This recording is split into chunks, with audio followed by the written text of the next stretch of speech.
안녕하세요. 즐거운 책방입니다. 네, 오늘 소개해드릴 책은요, 번아웃 증후군에 대한 책이에요. 나는 오늘도 소진되고 있습니다. 네, 이진희 한의원 원장님이 쓰신 책인데요. 오늘 소개해드릴 부분은 49페이지부터 소개를 해드릴게요. 49페이지부터 이 뒷부분을 다 소개를 해드리려고요. 그래서 짤막짤막하게 내용들을 소개를 해드릴게요.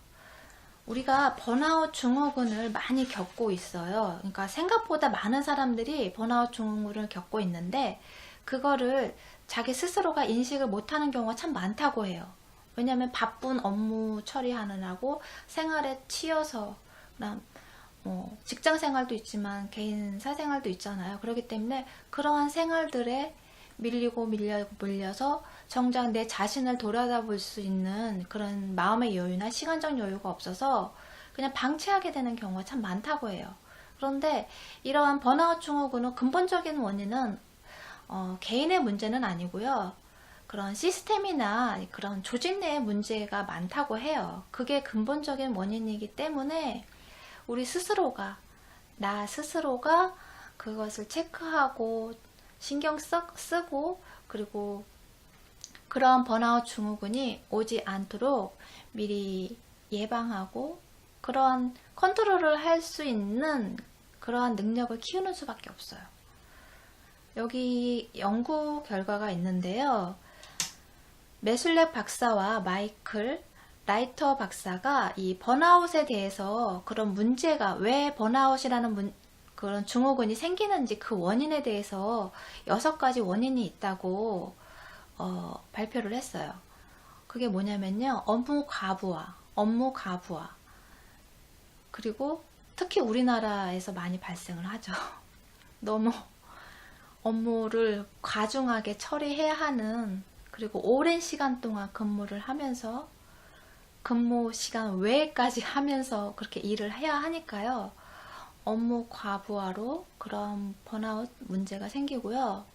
업무 자율성이 부족하고 충분하지 못한 보상, 공동체 의식의 해체, 공정성의 결여, 가치 갈등, 이러한 문제들로 인해서 번아웃 증후군이 생긴다는 거예요.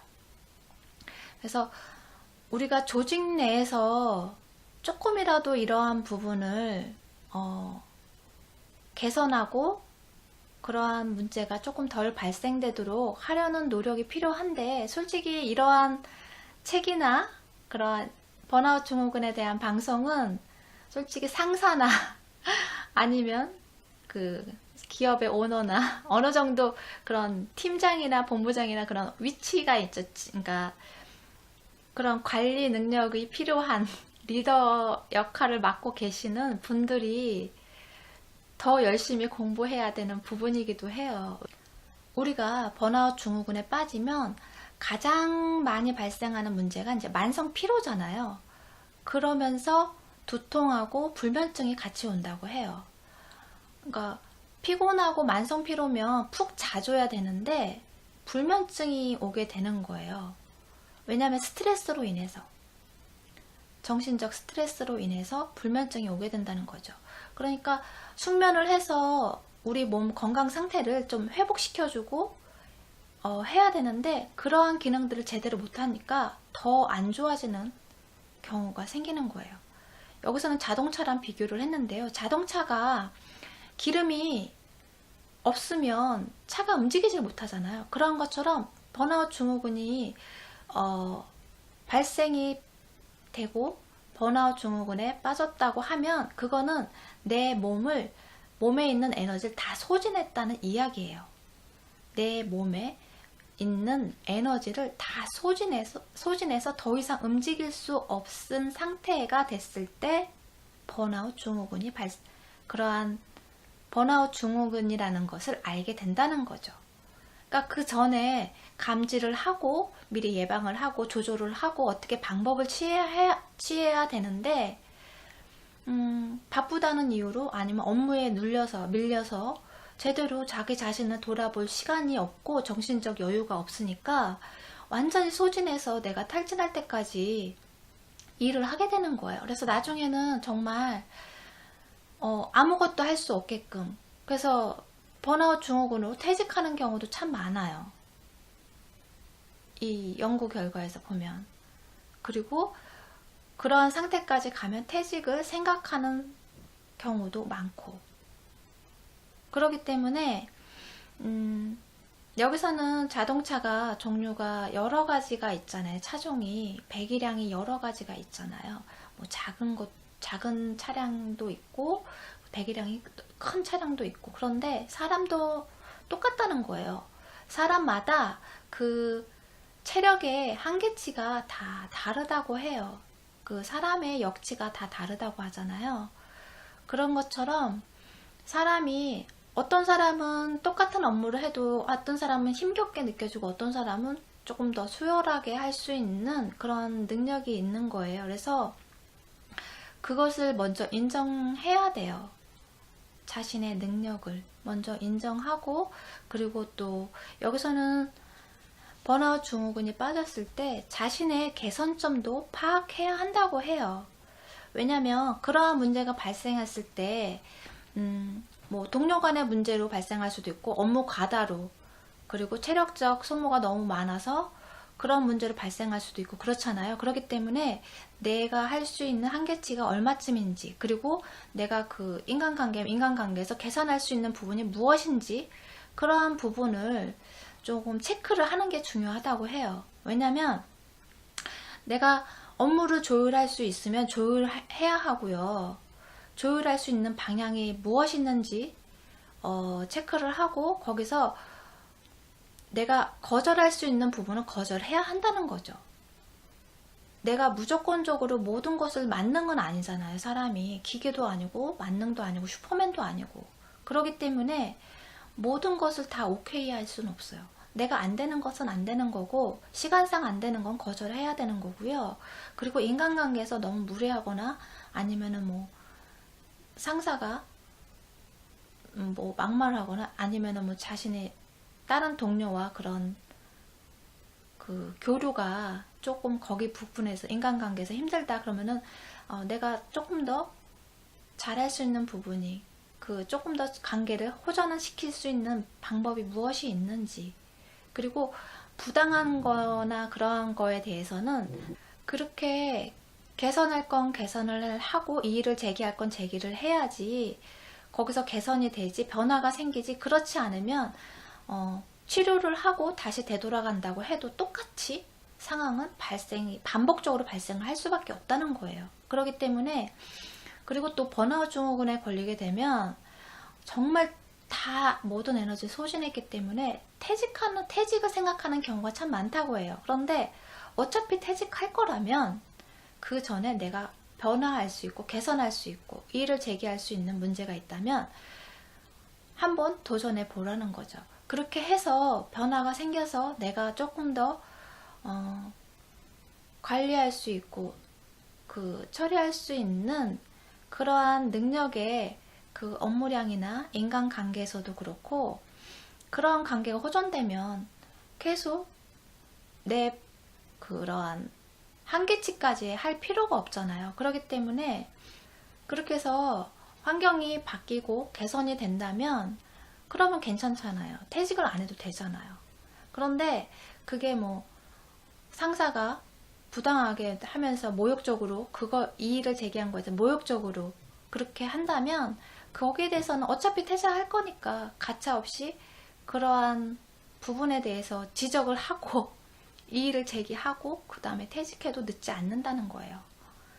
퇴직을 하고 나면 또 다른 직장을 구해서 가야 되는 것도 쉽지가 않고, 또 다른 직장을 다닌다고 해도 똑같은 문제가 발생할 수 있어요.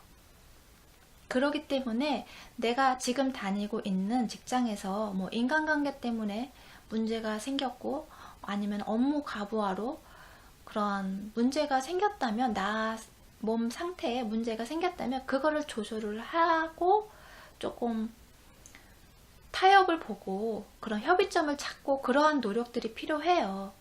그러한 것들을 자꾸 내 자신을 위해서 그러한 노력을 용기를 내서 도전을 하고 그러한 행동을 함으로 인해서 내 주변 환경이 바뀌는 거거든요. 그렇기 때문에 당장 뭐 내가 살기 위해서 퇴직을 해야겠다 그런 생각보다는 내 있는 자리에서 뭐 한 달이든 두 달이든 있다가 퇴직을 해도 괜찮잖아요. 그렇기 때문에 조금 더 한 달이든 두 달이든 그 기간을 정해 놓으시고요. 그 안에서 내가 개선하고 해결하고 조금 타협을 볼 수 있는 부분이 있는지, 우리가 내 자신을 위해서 그러한 노력이 필요하다는 거예요. 그리고 여기 책 내용 중에서 잠에 관한 내용이 참 많이 나오는데요. 잠이 왜 이렇게 중요한지 그 부분에 대해서 소개를 해드릴게요. WHO 발표에 따르면 657명의 남성을 14년 이상 추적한 결과 수면의 질이 낮은 남성의 경우 심장마비가 올 확률이 2배 가까이 높았고, 연구 기간 동안 수면의 질이 좋은 사람에 비해 그렇지 못한 사람이 뇌졸중에 걸릴 확률은 거의 4배에 이르렀다. 우리나라의 경우 뇌혈관 질환과 심장 질환은 사망 원인의 각각 2위와 3위라는 것을 고려해 본다면 직병원의 과로로 인한 질병과 사망은 시간 문제가 아닐까 싶다. 네, 잠이 이렇게 중요해요. 정말 우리나라 사람은 특히나 잠이 부족한 경우가 참 많아요. 업무 과부하로 장시간 근무하는 경우도 있고, 또 주말에도 일하는 분도 많이 계시잖아요. 평일에 5일 근무인데 5일 근무로 부족해서 주말까지 일해야 되는 분들도 많이 계시잖아요. 그러므로 해서 제대로 내가 휴식을 취하고 충전을 하고 해야 되는데 그러한 시간은 부족하다 보니까 뇌혈관 질환이 많다는 거예요. 그래서 그러한 질병으로 인해서 사망까지 하게 되는 경우가 정말 많다는 거예요. 여기서 번아웃 증후군에 대해서 또 하나 알아야 될 부분이 뭐냐면요. 우리가 좋아하는 일을 할 때 이러잖아요. 보통 하는 말이 나는 내가 너무 좋아하는 일이라 피곤한지도 모르겠어. 일을 할 때 너무 즐겁고 행복해. 그렇게 말하는 분도 계시잖아요. 그런데 그러한 것이 오랜 시간 누적이 되면요. 그 사람이 그 한계치가 있잖아요. 체력의 한계치가 있기 때문에 즐거운 일을 할 땐 피로감이 덜 느껴요. 다른 사람보다. 그런데 그렇다고 피로감이 없는 건 아니라는 거예요. 피로감을 조금 덜 느낄 뿐이고, 또 내가 그 피로감이라고 생각하지 않을 뿐이지 체력적으로 피로감을 느낀다는, 피로감이 있을 수밖에 없다는 거죠. 그렇기 때문에 내가 아무리 좋아하는 일이라고 해도 조금은 조율을 해야 하는 그러한 관리가 필요해요. 조금은 덜한 그런 피로감을 느끼지만 피로감은 쌓인다는 거예요. 그거를 인식하고 일을 해야지, 그렇지 않으면 내가 좋아하는 일을 못하게 되는 경우도 생겨요. 번아웃 증후군 때문에. 내가 너무 거기에 몰입해서 과로로 너무 집중해서 오랜 시간을 투자를 하게 되면 사람의 몸이 한계가 있잖아요. 체력적 한계가 있잖아요. 그렇기 때문에 그거를 어느 정도 조절을 해서 내 몸 상태를 조절해 가면서, 체크해 가면서 하셔야 된다는 거예요. 아무리 내가 좋아하는 일이라고 해도 피로감은 쌓이기 때문에 조절이 필요해요. 그리고 그러한 번아웃 증후군을 예방하기 위해서는 나를 지지해주는, 응원해주는 내 편이 있어야 된다고 해요. 뭐 가족들이나 친구나 동료나 가까이 있는, 내 주변에 있는 내 편이 되어줄 수 있는, 그러한 지지를 해줄 수 있는 그런 사람이 있어야 된다고 해요. 가족들이 멀리 있다면 동료들이 좋겠죠. 왜냐면 이제 따로 설명하지 않아도 되고, 어떤 상황인지 대충 뭐 조금만 이야기해도 다 아니까. 그렇기 때문에 가까이서 있고 한 공간에 있는 동료들이 제일 좋은데, 그렇지 않은 경우, 동료들 아니면 상사와의 문제가 힘든 부분에는 또 그렇게 할 수가 없잖아요. 그럴 때는 뭐 동호회나 아니면 모임이나 다른 모임을 만들어서 그 모임에서 내가 지지를 받을 수 있는, 응원을 받을 수 있는 그러한 내 편이 되어줄 수 있는 사람을 주변에 두는 것이 좋다고 해요. 그러니까 뭐 친구를 가까이 있으면 좋고요. 가족이 있으면 더 좋고요. 그렇게 내 편이 되어줄 수 있는 그러한 사람이 옆에 있는 것이 좋고요.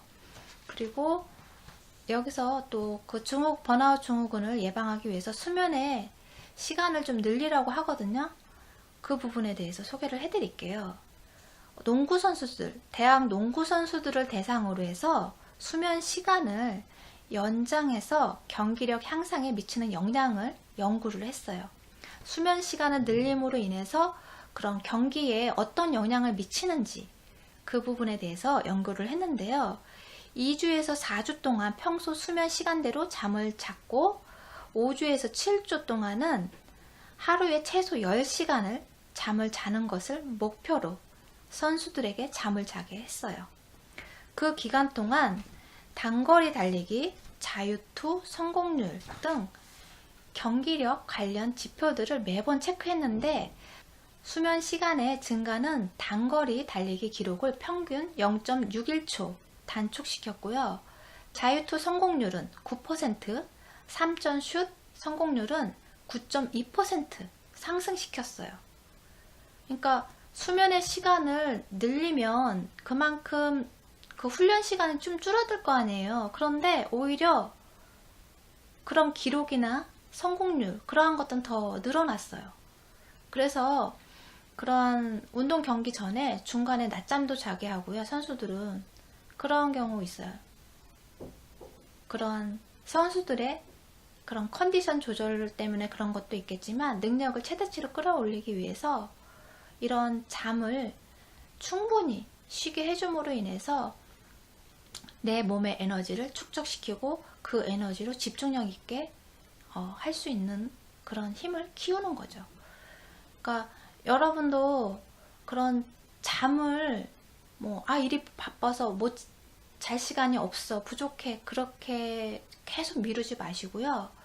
되도록이면 잠을 많이 자려고 노력을 하시고요. 그리고 잠을 많이 자는 것도 중요하지만 수면의 질이 정말 중요한 것 같아요. 숙면을 하는 것이 정말 중요한 것 같아요. 제가 잠을 잘 때도 보면 어떤 날은 자고 나면 정말 개운할 때가 있어요. 그런데 어떤 날은 더 피곤할 때가 있어요. 꿈속에서 너무 많은 꿈을 꿔갖고 정말 일한 것보다 더 힘든 그럴 때가, 피로감을 느낄 때가 있어요. 자고 일어났는데도. 그래서 잠을 자기 전에 내 마음 상태를 좀 평온하게, 기분 좋게 상태에서 잠이 드는 것이 정말 중요한 것 같아요. 왜냐면 걱정을 하다가 고민을 하다가 막 스트레스에 쌓여서 힘들게 이렇게 상태에서 잠을 들잖아요. 그러면 잠을 자도 이렇게 개운하지가 않아요. 그리고 푹 잔 느낌도 없고 잠을 자고 일어났는데도 몸이 찌뿌둥하고 그럴 때가 참 많거든요. 그렇기 때문에 잠을 자기 전에 내 심신 상태, 마음 상태를 조금 기분 좋게 평온하게 하려는 노력이 필요해요. 여기서도 그런 번아웃 증후군 예방 차원에서 감사일기가 나와요. 여기서는 마음의 명령력을 높이기 위해서 다행일기, 감사일기를 쓰라고 해요. 감사일기는 말씀 안 드려도 다 아실 테고, 다행일기는 뭐냐면요. 나는 뭐뭐라서 다행이다. 그렇게 쓰는 거예요. 나는 뭐뭐가 아니라서 다행이다. 나는 비록 뭐뭐지만 뭐뭐가 아니라서 다행이다. 그런 식으로 그 다행일기를 쓰라고 해요. 예를 들어서요. 나는 나를 믿어주는 사람이 있어서 다행이다. 나는 더 큰 병이 있는 것은 아니라서 다행이다. 나는 비록 힘들긴 하지만 몸 가눌 내 공간이 있어서 다행이다. 그런 식으로 내가 있는 지금 현재 상태에서 나 이건 참 다행이야. 그런 부분에 대해서 내 다행일기를 쓰는 거예요. 그렇게 써도 되고 감사일기를 써도 되고 내가 지금 있는 환경 안에서 내가 감사한 것들이 있잖아요. 그렇기 때문에 그런 감사일기를 쓰고 그러면 내 마음에 이렇게 기분 나쁜 그런 감정들은 없잖아요. 그런 쓰는 동안 그거를 또 내가 소리내서 읽고 하는 동안은 내 마음속 안에는 좋은 에너지가 차 있잖아요. 그런 상태에서 잠이 드는 것이 좋다는 거예요. 그런 마음 상태로 자야지 잠을 자더라도 푹 자고 숙면을 할 수 있다는 거예요. 제 경험에도 그래요. 그런 감사일기를 쓰잖아요. 그러면 그리고 힘들 때는 특히 저는 감사일기도 쓰지만 그런 긍정적인 확언 있죠. 그거를 좀 더 써요. 그거를 쓰고 그래 난 이렇게 할 수 있어. 다 이렇게 될 거야. 내가 원하는 대로 이렇게 이루어질 거야. 그런 식으로 기분 좋은 그런 확언들을 써요. 그리고 내 마음 상태를 기분 좋게 아 그래 잘 될 거야. 내일은 더 좋은 일이 생길 거야. 그러면서 기분 좋은 상태에서 그리고 감사한 부분에 대해서도 생각하고 그런 상태에서 잠이 드는 거예요. 그러면 조금 더 편안하게 그리고 잠을 잘 때도 조금 더 쉽게 잠이 들 수가 있어요. 그런데 고민이 많거나 걱정이 많고 스트레스가 많으면 피곤해서 잠을 자고 싶은데 잠을 잘 수가 없어요. 그래서 불면증이 생기는 거거든요. 내 마음이 복잡하기 때문에 잠을 잘 자고 싶은데 그래서 피곤한 이 내 몸이 좀 회복됐으면 좋겠는데 잠을 잘 수가 없는 거예요. 그런 불안감, 걱정들, 스트레스 그러한 것들 때문에 막 머릿속에 복잡해요. 잠을 자려고 누웠는데 그러면 그러한 생각들 때문에 잠을 오히려 더 못 자요. 잠을 들기도 힘들고 잠드는데도 한 몇 시간이 걸리고 잠을 자더라도 어떻게든 뒤척이면서 자더라도 숙면을 못해서 개운하지도 않고 그러한 상태가 되는 거예요. 그런 상태가 계속 반복이 되면 모든 에너지를 다 소진하게 되는 상태까지 이르게 되는 거예요. 그러면서 번아웃 증후군에 빠지게 되는 거죠. 그런 것처럼 여러분이 평소에 내 마음의 상태를 좀 체크하는 그런 습관을 하시는 게 좋아요. 내 자아 성찰을 하는 것도 좋지만 내 자아 성찰을 하면서 내 감정 상태 그리고 내 몸 상태를 한번 이렇게 체크를 하시는 것도 참 좋은 방법이에요. 그리고 명상을 하는 것도 좋고요. 자기 전에 명상하는 거 아침에 하셔도 되고요. 아침에 조금 더 좋은 기분으로 그런 활력 있는 그러한 기분으로 출근을 하고 싶다면 아침에 명상을 하고 감사일기를 쓰시면 좋아요. 아침에. 그러면 좋은 기분으로 좋은 에너지로 출근을 해서 조금 더 그런 인간관계에서 직장 상사와 동료와 관계에서도 조금 기분 좋게 시작을 하니까 기분 좋게 다가가면 또 기분 좋게 받아주잖아요. 그렇기 때문에 그러한 노력이 필요해요. 왜냐면 내 몸 상태나 마음 상태를 내가 가장 잘 알잖아요. 다른 사람은 아무리 가까인 가족이라고 해도 내가 말하지 않으면 모르는 거거든요. 내가 뭐 팔을 다쳤거나 외형적으로 뭐가 다치면 그때는 알죠. 말하지 않아도. 그런데 내가 마음 상태나 몸 상태를 말하지 않으면 외부로 이렇게 드러나는 것이 아니기 때문에 모르거든요. 그렇기 때문에 나 스스로가 내 마음을 내 몸을 체크하고 챙기고 그리고 사랑해주고 관심 있게 들여다보고 하는 그러한 시간들이 필요해요. 그래서 여러분이 조금 더 내 자신을 많이 사랑하는데 시간을 투자하셨으면 좋겠어요. 네, 구독 버튼도 부탁드릴게요. 지금까지 들어주셔서 감사합니다. 다음 시간에 또 만나요.